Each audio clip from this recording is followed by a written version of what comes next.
1 एप्रिलपासून सोनं बदलणार, सरकारचा नवीन निर्णय जाहीर.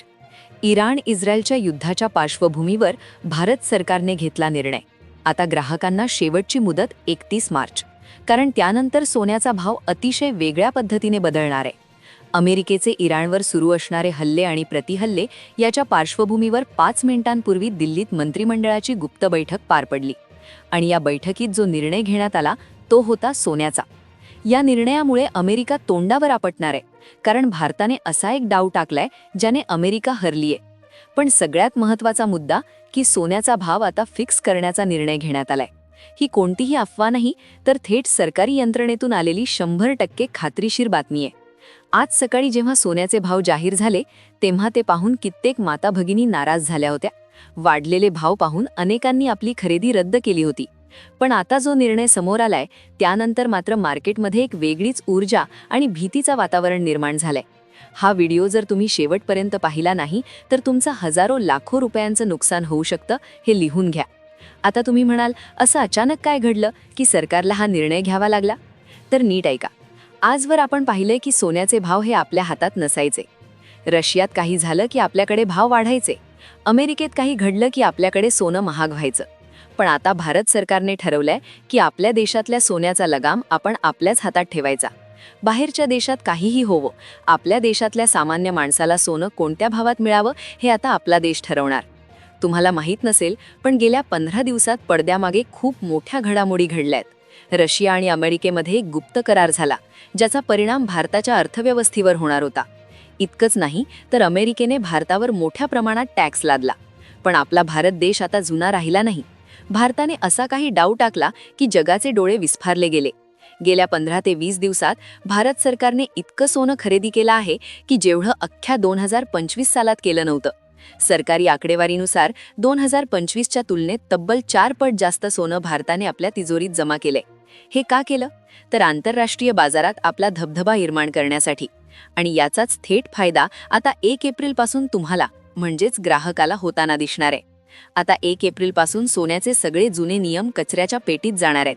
आपल्याकडे आता फार कमी वेळ उरलाय. 1 एप्रिलला सकाळी जेव्हा तुम्ही उठाल तेव्हा सोन्याचे जे दर तुमच्या समोर येतील ते पाहून अनेकांना धक्का बसेल. पूर्वी कसं व्हायचं? सकाळी एक भाव, दुपारी एक आणि संध्याकाळी तिसराच. सामान्य माणूस विचारात पडायचा की नक्की सोनं घ्यावं तरी कधी. दुकानदाराकडे गेलं की तो वेगळाच भाव सांगायचा. पण आता हा गोंधळ कायमचा संपणार आहे. सरकारने सोन्याचा जो कृत्रिम फुगा फुगवला होता तो आता फोडण्याचा निर्णय घेतलाय. काही मोठे व्यापारी आणि आंतरराष्ट्रीय शक्ती मुद्दाम सोन्याचे भाव वाढवून सर्वसामान्यांची लूट करत होते. हा सगळा प्रकार थांबवण्यासाठी सरकारने गोल्ड बिल आणण्याचं पक्क केलंय. 1 एप्रिलपासून जे नवीन दर येतील ते थेट सरकारी यंत्रणेद्वारे नियंत्रित केले जातील. यामुळे काय होईल तर सोन्याच्या दरात जी रोज हजारो रुपयांची चढउतार व्हायची तिला आता लगाम बसेल. सध्या मार्केटमध्ये जी धांदल उडाली आहे ती याच भीतीपोटी आहे. लोक विचारत आहेत, आत्ताच सोनं घेऊ की 1 एप्रिलची वाट बघू? या प्रश्नाचं उत्तर मी तुम्हाला पुढे देणारच आहे. पण त्याआधी हे समजून घ्या की ही संधी पुन्हा मिळणार नाही. मंडळी, ही माहिती काढण्यासाठी आमच्या टीमने खूप मेहनत घेतली आहे. आम्ही काही जुन्या जाणत्या सराफा व्यापाऱ्यांशी आणि मार्केटच्या तज्ज्ञांशी गुप्तपणे चर्चा केली. त्यांनी जी माहिती दिली ती ऐकून आम्हीही चक्रावून गेलो. मार्केटमध्ये काही अशा गोष्टी चालतात ज्या सामान्य माणसाला कधीच कळत नाहीत. उदाहरणार्थ, काही मोठे गुंतवणूकदार एकाच दिवशी टनाने सोनं खरेदी करतात, ज्यामुळे मागणी वाढते आणि भाव अचानक वधारतात. यात नुकसान कोणाचं होतं? तर तुमचं आणि माझं. सराफा बाजारातले काही गब्बर लोक या नवीन नियमामुळे आता घाबरले आहेत, कारण 1 एप्रिलपासून त्यांना मनमानी दराने सोनं विकता येणार नाही. आम्ही 100हून जास्त लोकांच्या मुलाखती घेतल्या आणि त्यातून हेच निष्पन्न झालं की सामान्य ग्राहकाला तांत्रिक गोष्टी माहीत नसल्यामुळे त्याची फसवणूक केली जाते.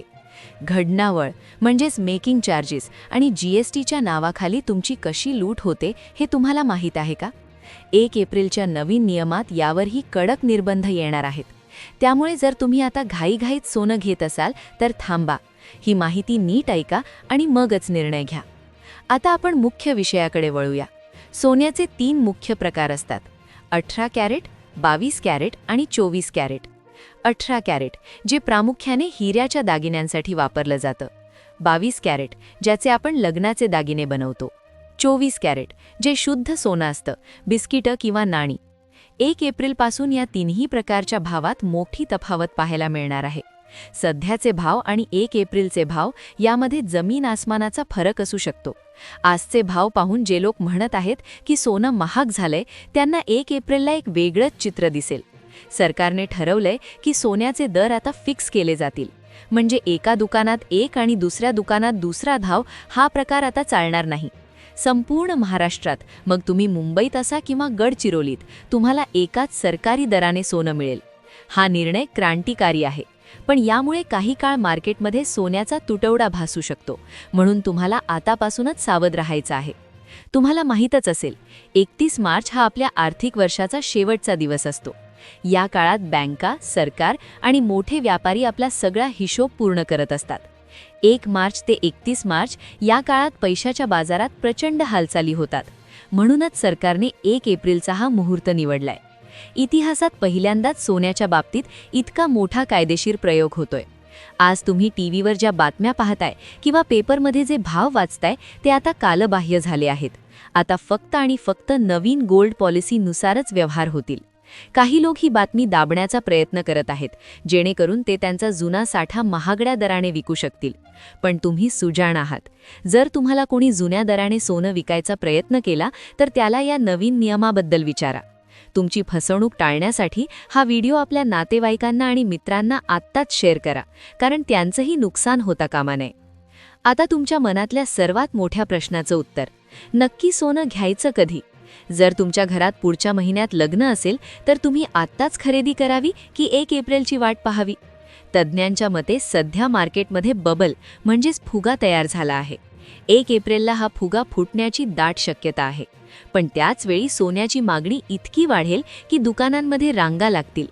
आम्ही जेव्हा व्यापाऱ्यांशी बोललो तेव्हा त्यांनी सांगितलं की 1 एप्रिलपासून सोन्याची शुद्धता म्हणजेच हॉलमार्किंग आणि दराबाबतचे नियम इतके कडक होतील की ग्राहकाचा फायदाच होईल. त्यामुळे जर तुमची खरेदी तातडीची नसेल तर 1 एप्रिलपर्यंत थोडा दम धरणं तुमच्या फायद्याचं ठरेल. पण जर तुम्हाला गुंतवणुकीसाठी सोनं घ्यायचं असेल तर सध्याची चढउतार तुमच्यासाठी संधी असू शकते. मात्र कोणताही निर्णय घेण्यापूर्वी आजचे ताजे दर नीट तपासा. 18, 22 आणि 24 कॅरेटचे नेमके दर काय आहेत हे मी तुम्हाला आता पुढील काही मिनिटांत सविस्तर सांगणार आहे. मंडळी, सोन्याचा हा खेळ जितका सोपा दिसतो तितका तो नाही. 1 एप्रिलपासून जो नवा कायदा येतोय तो तुमच्या खिशावर थेट परिणाम करणार आहे. आजच्या व्हिडिओमध्ये आपण पाहिलं की कशा प्रकारे आंतरराष्ट्रीय राजकारण आणि भारत सरकारचा निर्णय यामुळे सोन्याचे भाव बदलणार आहेत. लक्षात ठेवा, तुम्ही कष्टाने कमावलेला पैसा चुकीच्या वेळी चुकीच्या ठिकाणी गुंतवू नका. पुढील 30 सेकंदात आपण आजचे ताजे 18, 22 आणि 24 कॅरेटचे दर स्क्रीनवर पाहणार आहोत. पण हे भाव फक्त आजपुरते मर्यादित आहेत. सर्वात आधी आपण आजचे चांदी आणि सोन्याचे रेट आपण पाहतोय. पहा, पुढील महिन्यापासून सोने चांदीमध्ये काय बदल होणार हे जाणून घेण्याआधी आजचे ताजे भाव आपण जाणून घेणं फार गरजेचं आहे, कारण की आजच्या भावात खूप मोठा बदल जाणवलाय. चांदीचा आजचा भाव हा 259 रुपये त्या ठिकाणी झालेला आहे प्रति ग्रॅम. म्हणजेच एका तोळ्यासाठी 2590 रुपये आणि तेच एका किलो चांदीसाठी 2,59,000 रुपये प्रति किलो ही चांदी आज विकली जात आहे. आता ही चांदी जवळपास 300 रुपये प्रति ग्रॅमपासून घसरत येऊन या युद्धाच्या काळामध्ये जवळपास 41 रुपये म्हणजेच 41,000 रुपये प्रति किलोच्या पाठीमागे याची घसरण झाली आहे. त्यानंतर 18 कॅरेट सोन्याचा जर भाव आपण बघितला तर तो आहे 12,183 रुपये प्रति ग्रॅम. म्हणजेच एका तोळ्यासाठी 18 कॅरेट सोनं 1,21,830 रुपये.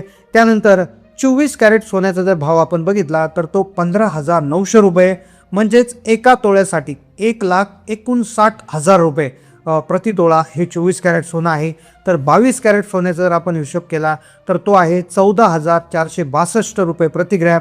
म्हणजेच एका तोळ्यासाठी 1,44,620 रुपये. तर अशा पद्धतीनं सोने चांदीचे रेट आज त्या ठिकाणी कमी झालेले लक्षात येत आहे. गेल्या युद्ध सुरू झाल्यापासून सोन्याच्या भावामध्ये 2-3 दिवस थोडीशी वाढ झाली होती, पण त्यानंतर सलग घसरण होताना आपल्याला दिसून येताना लक्षात आलेली आहे.